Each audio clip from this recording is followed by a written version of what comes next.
Hello everyone, I am Sunny your physics teacher. Welcome back to my YouTube channel. Gravitation के आज के इस lecture में हम सेंटर ऑफ ग्रेविटी के बारे में पढ़ेंगे कि सेंटर ऑफ ग्रेविटी क्या होती है। उससे पहले देखो, हम सेंटर ऑफ मास को पढ़ चुके हैं। सेंटर ऑफ मास क्या होता है? एक ऐसा पॉइंट जहाँ पे सारा मास कंसंट्रेट करता है, हम ऐसा मानते हैं। सेंटर ऑफ ग्रेविटी क्या होती है?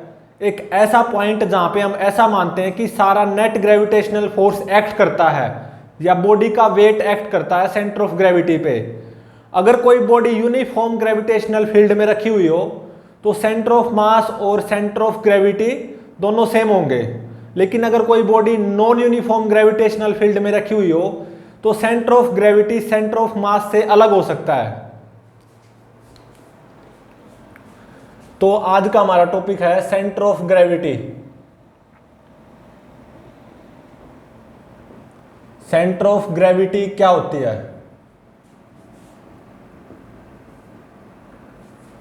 पहले इसकी डेफिनेशन देखो सेंटर ऑफ ग्रेविटी की। When a body is placed in gravitational field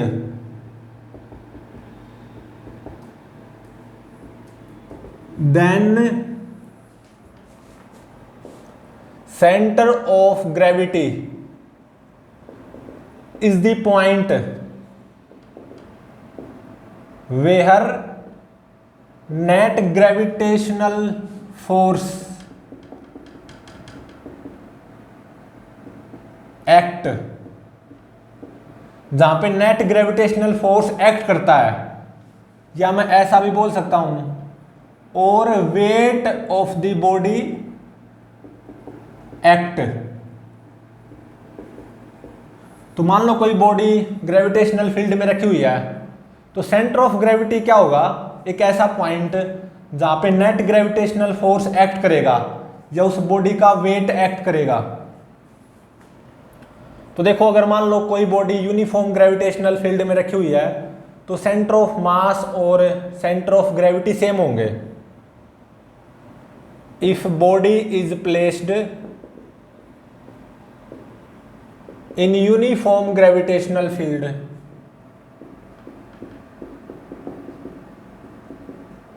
then center of mass and center of gravity will be same point। ठीक है। लेकिन अगर कोई body non uniform gravitational field में रखी हुई हो तो centre of gravity centre of mass से अलग हो सकता है। If body is placed in non uniform gravitational field then centre of gravity may be different of centre of mass. ठीक है। अब देखो, अगर कोई बॉडी ग्रेविटेशनल फील्ड में रखी हुई है, चाहे वो यूनिफॉर्म हो या नॉन यूनिफॉर्म हो, मुझे उस बॉडी के सेंटर ऑफ ग्रेविटी के कोऑर्डिनेट्स फाइंड आउट करने हैं। वो कैसे फाइंड आउट करूं? To find coordinates of centre of gravity, जब कोई बॉडी ग्रेविटेशनल फील्ड में रखी हुई हो, चाहे वो यूनिफॉर्म ग्रेविटेशनल फील्ड हो या नॉन यूनिफॉर्म ग्रेविटेशनल फील्ड हो, तो सबसे पहले क्या करोगे? वो जो बॉडी रखी हुई है ना ग्रेविटेशनल फील्ड में, उसका एक छोटा सा एलिमेंट मानोगे, वेरी स्मॉल एलिमेंट।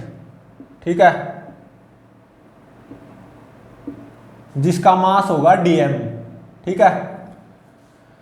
वो जो छोटा सा एलिमेंट मानना है जिसका मास वेरी स्मॉल dm,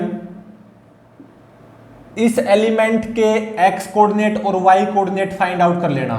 मान लो x कोऑर्डिनेट x और y कोऑर्डिनेट y। ठीक है। और इस स्मॉल एलिमेंट पे जो ग्रेविटेशनल फोर्स आएगा, very small gravitational force df, वो फाइंड आउट कर लेना। एलिमेंट के X coordinate Y coordinate find out कर लेना, और उस एलिमेंट पे जो very small amount of gravitational force आएगा डीएफ, वो फाइंड आउट कर लेना। तो उस बॉडी की सेंटर ऑफ ग्रेविटी का एक्स कोऑर्डिनेट ये क्या होगा, इसके लिए डायरेक्ट फॉर्मूला है integration X DF divided by integration DF, ठीक है।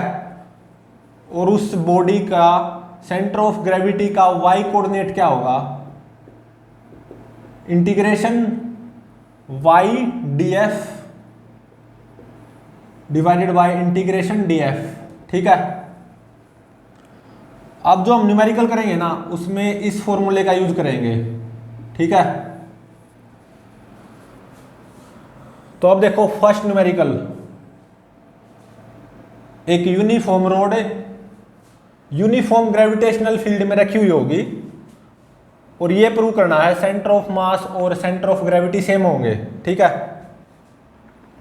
मान लो एक यूनिफॉर्म रोड है जिसका मास है 10 kg और लंबाई है उस यूनिफॉर्म रोड की 1 मीटर, ठीक है। और मान लो ये एक्स एक्सिस है, ये वाई एक्सिस है, और यूनिफॉर्म ग्रेविटेशनल फील्ड गिवन है ऐसे negative direction of Y axis के long. Uniform gravitational field given है और कितनी गिवन है, 8 न्यूटन पर केजी, ठीक है। तो ग्रेविटेशनल फील्ड जो कि यूनिफॉर्म है वेक्टर फॉर्म में क्या हो जाएगी, -8 जे कैप। और एक यूनिफॉर्म रोड है 10 kg मास की 1 मीटर लंबाई की, वो कुछ ऐसे रखी हुई है इस यूनिफॉर्म ग्रेविटेशनल फील्ड में, और ये एंगल कितना सबटेंडेड है, 53 डिग्री। तो प्रूव क्या करना है कि इस रोड की सेंटर ऑफ मास और centre of gravity same point होंगे, centre of mass and centre of gravity will be same, ये प्रूव करना है, टू प्रूव, ठीक है। प्रूव क्या करना है, इस रोड का सेंटर ऑफ मास और सेंटर ऑफ ग्रेविटी सेम होंगे क्योंकि ये रोड यूनिफॉर्म ग्रेविटेशनल फील्ड में रखी हुई है। अब इसको सोल्व करते हैं। इसको मैं यहां पे रीड्रॉ कर रहा हूं, ये मेरी एक्स एक्सिस और ये वाई एक्सिस, और ये मेरी यूनिफॉर्म रोड ऐसे रखी हुई है, ये एंगल कितना है, 53 डिग्री, ठीक है।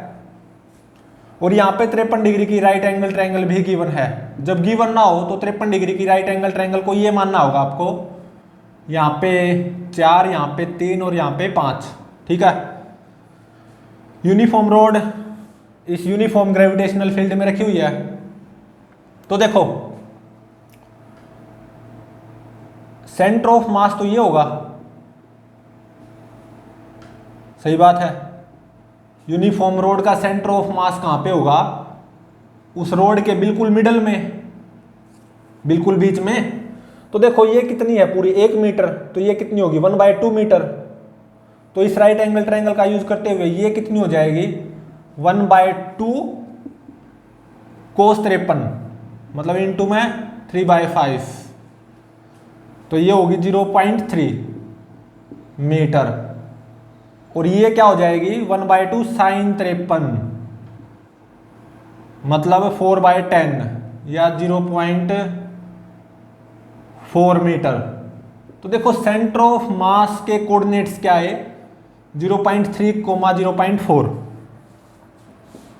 सेंटर ऑफ मास के कोऑर्डिनेट्स 0.3, 0.4। सेंटर ऑफ मास क्या होगा, एक ऐसा पॉइंट जहां पे मैं ये मान के चलता हूं कि सारा मास कंसंट्रेट करेगा, और यूनिफॉर्म रोड का सेंटर ऑफ मास बिल्कुल मिडल में होता है, मतलब ये भी 1/2 मीटर, ये भी 1/2 मीटर, ठीक है। तो सेंटर ऑफ मास के कोऑर्डिनेट्स आएंगे 0.3, 0.4, इस रोड के सेंटर ऑफ मास के कोऑर्डिनेट्स। तो सेंटर ऑफ मास तो मुझे पता चल गया, सेंटर ऑफ मास की लोकेशन या सेंटर ऑफ मास के कोऑर्डिनेट्स, लेकिन सेंटर ऑफ ग्रेविटी की लोकेशन अभी पता नहीं चली है। तो देखो यहां से स्मॉल r डिस्टेंस दूर एक छोटा सा एलिमेंट मान लिया मैंने इस रोड का, जिसकी लंबाई क्या है, वेरी स्मॉल dr। तो इस छोटे से एलिमेंट का very small amount of mass dm, ये क्या आएगा, मास पर यूनिट लेंथ 10/1, 10 इंटू में dr, सही बात है। तो अब देखो इस छोटे से एलिमेंट पे very small amount of gravitational force df, वो कितना एक्ट करेगा, dm इंटू में दिस g, सही बात है। तो ये कितना हो गया, -80 dr j कैप, बिल्कुल सही है। तो अब देखो इस छोटे से एलिमेंट पे जो very small amount of gravitational force act कराया है वेक्टर फॉर्म में, इसका मैग्नीट्यूड क्या आएगा, 80 dr, बिल्कुल सही है। तो अब देखो इस पूरी रोड पे नेट ग्रेविटेशनल फोर्स कितना एक्ट करेगा, दोनों तरफ इंटीग्रेट कर दो, integration df is equal to f is equal to -80 integration dr j cap. अब देखो r कहां से कहां तक वेरी हो कि ये मेरी कंप्लीट रोड कवर हो जाए with the help of this element, r 0 से लेके 1 मीटर तक, ठीक है। तो इस रोड पे नेट ग्रेविटेशनल फोर्स कितना एक्ट करेगा, -80 j कैप, ठीक है।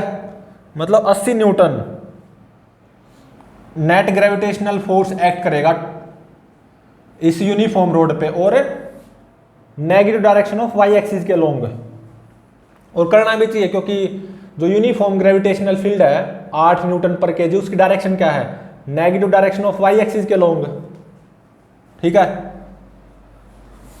तो अब देखो इस रोड की सेंटर ऑफ ग्रेविटी का X coordinate by using this formula, वो क्या आएगा, integration x df divided by integration df। x क्या है यहां पे, इस छोटे से एलिमेंट का x कोऑर्डिनेट, ठीक है।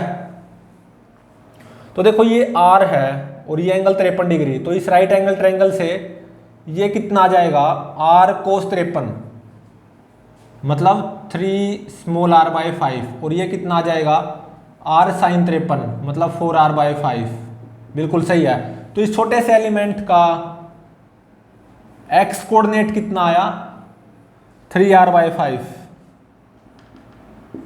बिल्कुल सही है। और df की value 80 dr divided by integration df, मतलब 80 dr, ठीक है। और r की लिमिट्स क्या होंगे, 0 से 1, बिल्कुल सही है। तो इस 80 को बाहर ले आओ, यहां से इस 80 को बाहर ले आओ, ठीक है। तो अब ये इंटीग्रेशन सोल्व करना है, और देखो 80 से 80 कैंसिल हो गया, 80 से 80 कैंसिल हो गया, और न्यूमरेटर वाला इंटीग्रेशन ये कितना आएगा, 3r² बाय में 10,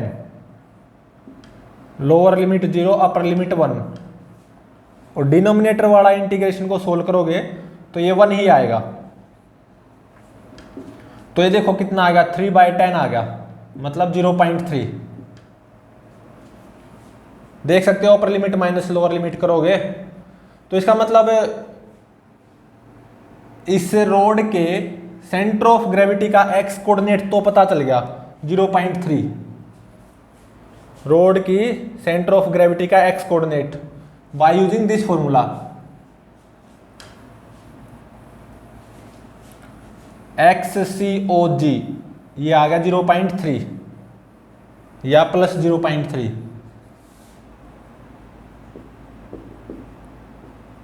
अब इस रोड की सेंटर ऑफ ग्रेविटी का y कोऑर्डिनेट मतलब YCOG, ये क्या होगा, इस फॉर्मूले का यूज करना है, integration y df divided by integration df। y क्या है यहाँ पे, इस छोटे से एलिमेंट का y कोऑर्डिनेट, और वो कितना होगा 4r/5 इंटू में df 80 dr, 80 को बाहर ले रहा हूं, divided by integration df 80 dr, 80 से 80 कैंसल, और देखो r की लिमिट्स 0 to 1, 0 to 1, तो न्यूमरेटर वाले इंटीग्रेशन को सोल्व करोगे तो ये कितना आएगा 4r²/10, सही है। लोअर लिमिट 0, अपर लिमिट 1, और इस डिनोमिनेटर इंटीग्रेशन को सोल्व करोगे तो ये 1 आएगा, तो upper limit minus lower limit कर दो तो ये 0.4 आएगा, 0.4 मीटर या plus 0.4 metre.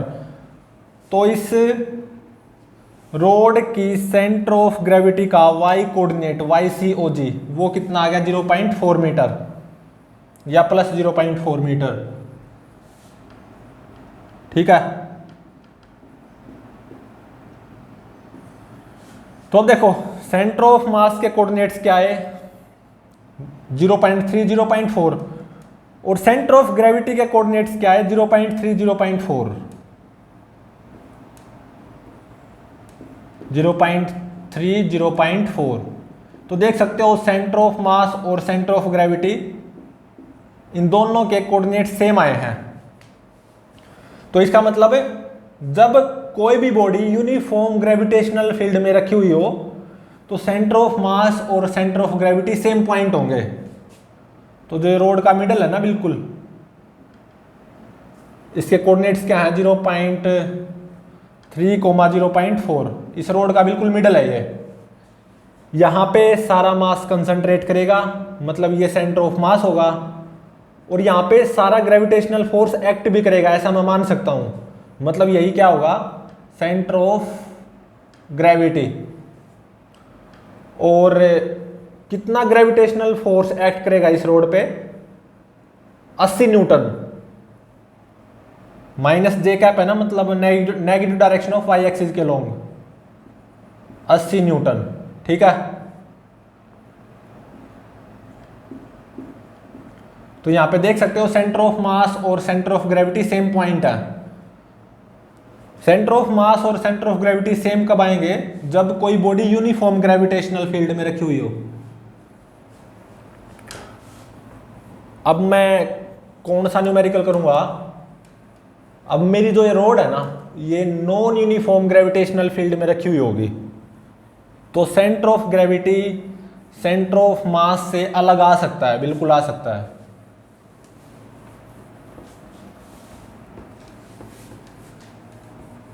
Numerical number second on centre of gravity.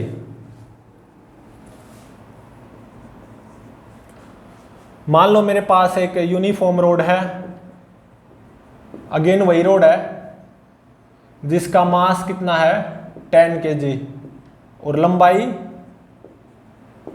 1 metre, ठीक है। मान लो ये एक्स एक्सिस है और ये वाई एक्सिस है।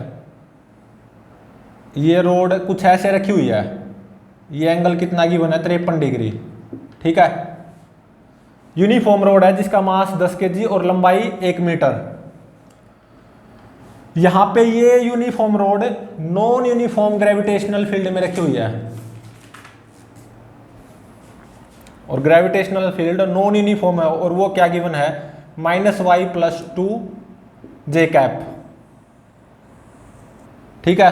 तो अब देखो ये मेरी यूनिफॉर्म रोड तो एक्स एक्सिस से ऊपर ही है, सारी की सारी ऊपर ही है ना एक्स एक्सिस से, नीचे थोड़ी ना है।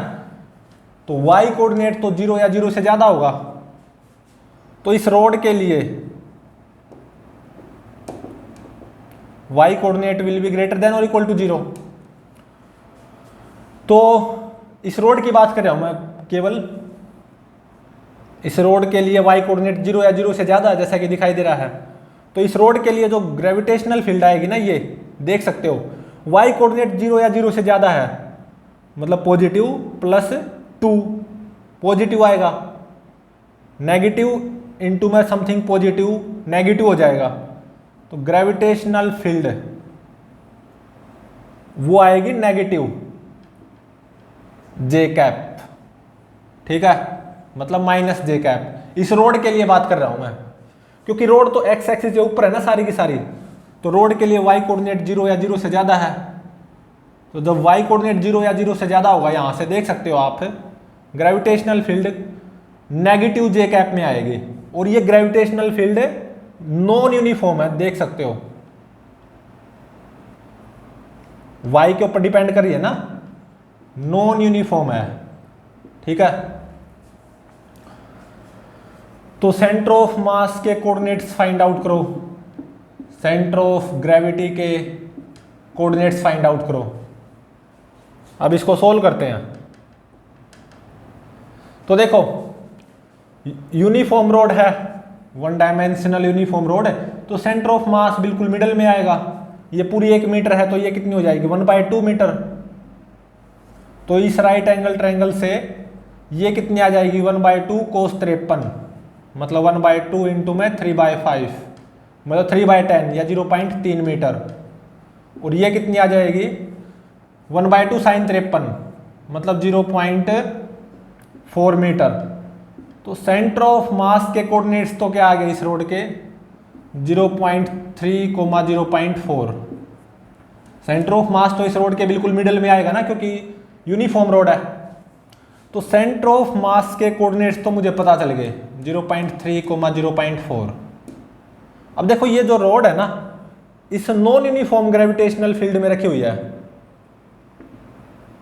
तो सेंटर ऑफ ग्रेविटी इससे अलग आ सकता है, ठीक है। तो इसी को मैं यहां पे रीड्रॉ कर रहा हूं। ये मेरी एक्स एक्सिस, ये वाई एक्सिस,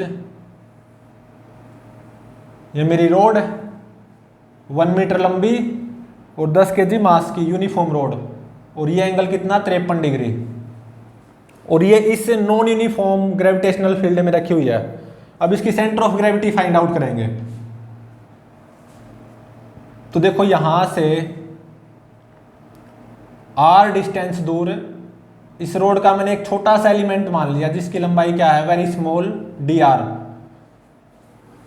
तो इस रोड के छोटे से एलिमेंट का very small amount of mass dm, वो क्या आएगा मास पर यूनिट लेंथ 10/1 10 इंटू में dr, सही बात है। तो अब देखो इस छोटे से एलिमेंट पे very small amount of gravitational force df in vector form, ये क्या आएगा dm 10 dr इंटू में gravitational field at this point, ठीक है। मान लो ये कोऑर्डिनेट है y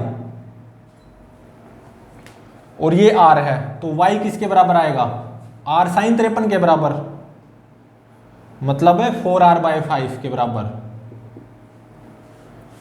तो इस पॉइंट पे ग्रेविटेशनल फील्ड क्या हो जाएगी, y कोऑर्डिनेट को आपको क्या पुट करना है 4r/5, ठीक है। तो माइनस साइन तो ये आगे आ जाएगा, और 4r/5 + 2j कैप, ठीक है। तो देखो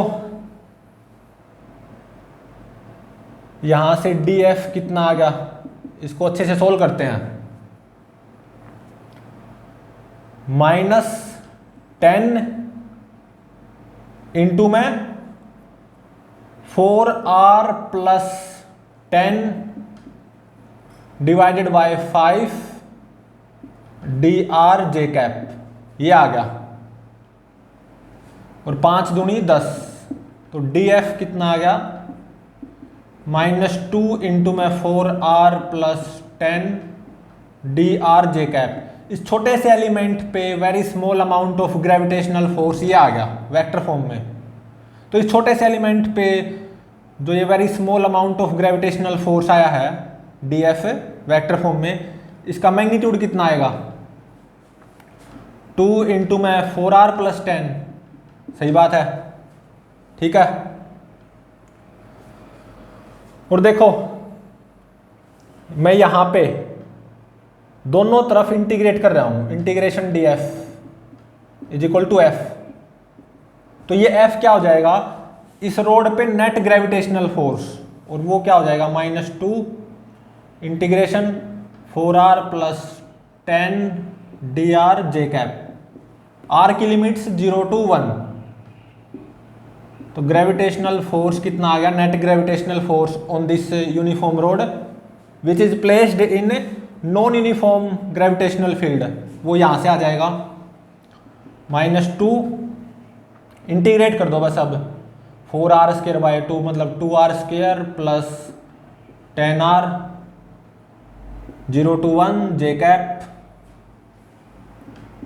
तो ये कितना आ गया, -2, और यहाँ पे j कैप है और upper limit minus lower limit कर दो, तो 2 प्लस 10, 10 और 2 12, 12 दूनी 24, तो ये कितना आ गया, -24 j कैप, ठीक है, -24 j कैप। मतलब इस यूनिफॉर्म रोड पे नेट ग्रेविटेशनल फोर्स कितना आएगा, 24 न्यूटन और negative direction of Y axis के लॉन्ग, ठीक है। तो net gravitational force F on this uniform rod which is placed in non uniform gravitational field, वो मैंने निकाल लिया, इतना -24 j कैप या -24 j कैप न्यूटन। अब इसको मैं इरेज कर सकता हूं। तो अब देखो इस छोटे से एलिमेंट पे very small amount of gravitational force का मैग्नीट्यूड df, ये कितना आया, 2 इंटू में 4r प्लस 10, यह आया था 2 इंटू में 4r प्लस 10 dr, यह आया था, यहाँ पे dr भी आया था।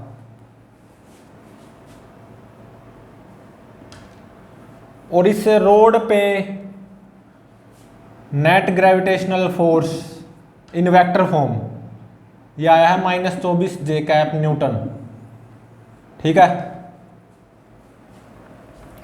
तो अब देखो इस रोड की सेंटर ऑफ ग्रेविटी का x कोऑर्डिनेट XCOG, वो क्या आएगा, bye using this formula integration x df divided by integration df।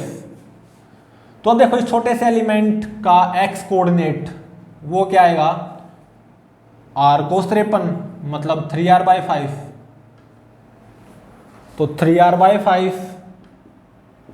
Into में df, ये कितना 2 इंटू में 4r प्लस 10, ठीक है।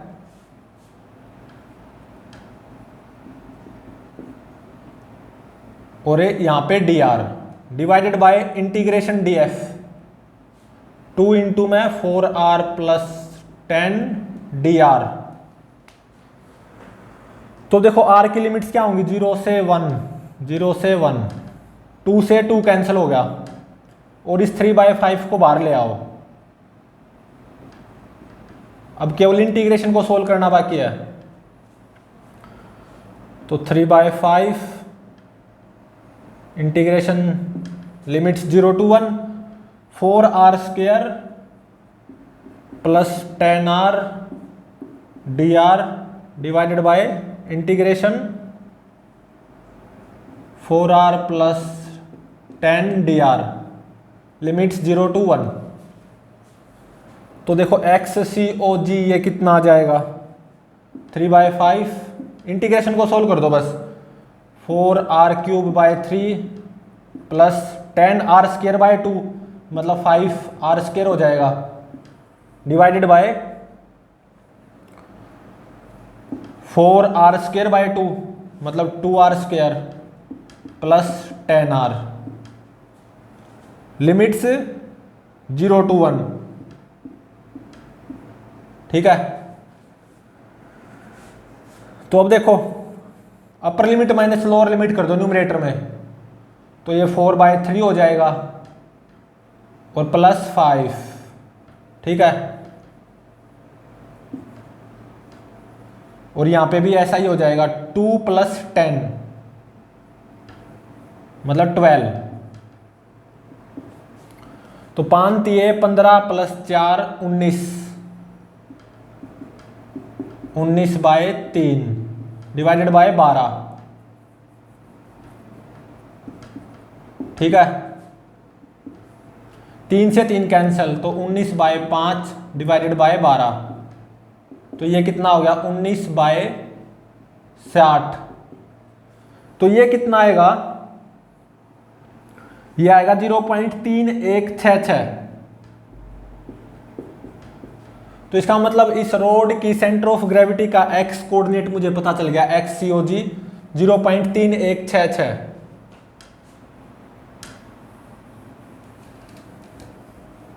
रोड की सेंटर ऑफ ग्रेविटी का एक्स कोऑर्डिनेट वो पता चल गया 0.3166। वाई कोऑर्डिनेट पता लगाना बाकी है अभी, मतलब YCOG। ठीक है, तो रोड की सेंटर ऑफ ग्रेविटी का Y coordinate using that formula वो क्या आ जाएगा, इंटीग्रेशन y 4r/5 इंटू में df 2 इंटू में 4r + 10 dr divided by integration df 2 into में 4r + 10 dr। r की लिमिट्स 0 to 1, 2 से 2 खत्म, 4/5 को बाहर निकाल लो और ये अंदर क्या हो जाएगा 4r² + 10r। ठीक है, तो अब केवल इंटीग्रेशन को सोल्व करना बाकी है। YCOG देखो क्या आ गया 4/5 इंटीग्रेट करो 4r³/3 प्लस 10r²/2 मतलब 5r², लिमिट्स 0 to 1, ये 2r² हो जाएगा प्लस 10r, लिमिट्स 0 to 1। तो YCOG देखो कितना आ गया 4/5, upper limit minus lower limit कर दो तो ये कितना हो जाएगा 4/3 + 5। यहां पे क्या हो जाएगा 2 + 10 12, तो ये क्या हो जाएगा 4/5 इंटू में 5 × 15 + 4 19 19/3 डिवाइडेड बाय 12। तो 19 × 2 = 76, 5 × 15 15 की 12 से करोगे तो 180, तो 76 भाग में 180 आ गया ये। ठीक है, तो और काट सकते हो 4 से 19 पे कैंसिल हो गया, और 4 से ये 4 × 16 2 4 5 20, तो 19/45। तो YCOG आ गया 19/45 और ये कितना आएगा 0.4222। ठीक है, तो इस रोड की सेंटर ऑफ ग्रेविटी का वाई कोऑर्डिनेट भी पता चल गया प्लस 0.4222 मीटर। तो देख सकते हो यहां पे ये जो road non uniform gravitational field में रखी हुई है, इसके सेंटर ऑफ मास के कोऑर्डिनेट्स और सेंटर ऑफ ग्रेविटी के कोऑर्डिनेट्स अलग अलग आए हैं। देख सकते हो सेंटर ऑफ मास के कोऑर्डिनेट्स तो क्या है 0.3, 0.4 और सेंटर ऑफ मास कहाँ पे लाई करेगा यूनिफॉर्म रोड के केस में, रोड के बिल्कुल मिडल में। और सेंटर ऑफ ग्रेविटी के कोऑर्डिनेट्स क्या है 0.3166 और 0.4222। तो देख सकते हो दोनों सेम नहीं है। तो ऐसा हो भी सकता है, बिल्कुल हो सकता है, जब कोई body non uniform gravitational field में रखी हुई हो तो centre of mass, centre of gravity अलग हो सकते हैं, मतलब उनकी लोकेशन अलग हो सकती है। मेरे पास एक रोड थी, यूनिफॉर्म रोड, लंबाई 1 मीटर, मास 10 kg और ये एंगल कितना 53 डिग्री। ये इस नॉन यूनिफॉर्म ग्रेविटेशनल फील्ड में रखी हुई थी, ठीक है। तो सेंटर ऑफ मास तो कहां पे आएगा, रोड के बिल्कुल मिडल में। और सेंटर ऑफ मास के कोऑर्डिनेट्स 0.3, 0.4। लेकिन जो सेंटर ऑफ ग्रेविटी आएगा ना उसके कोऑर्डिनेट्स क्या है 0.3166, 0.4222। कुछ यहां पे आएगी सेंटर ऑफ ग्रेविटी, थोड़ी सी आगे। इसके कोऑर्डिनेट्स क्या है 0.3166, 0.4222। तो देखो रोड का मिडल पॉइंट तो बिल्कुल ये है ना जो कि सेंटर ऑफ मास होगा, क्योंकि यूनिफॉर्म रोड है ना, ये सेंटर ऑफ ग्रेविटी है। तो सेंटर ऑफ ग्रेविटी पे वेट एक्ट करेगा ना, या ग्रेविटेशनल फोर्स कितना 24 न्यूटन, ठीक है। तो देख सकते हो जब कोई रोड या कोई भी body non uniform gravitational field में रखी हुई है तो centre of gravity centre of mass से अलग हो सकता है, इसमें कोई सरप्राइज की बात नहीं है। लेकिन कोई बॉडी जब यूनिफॉर्म ग्रेविटेशनल फील्ड में रखी हुई ना, जैसे कि near the surface of earth, तो सेंटर ऑफ मास और सेंटर ऑफ ग्रेविटी बिल्कुल सेम होंगे। तो प्लीज चैनल को लाइक, शेयर और सब्सक्राइब जरूर करें।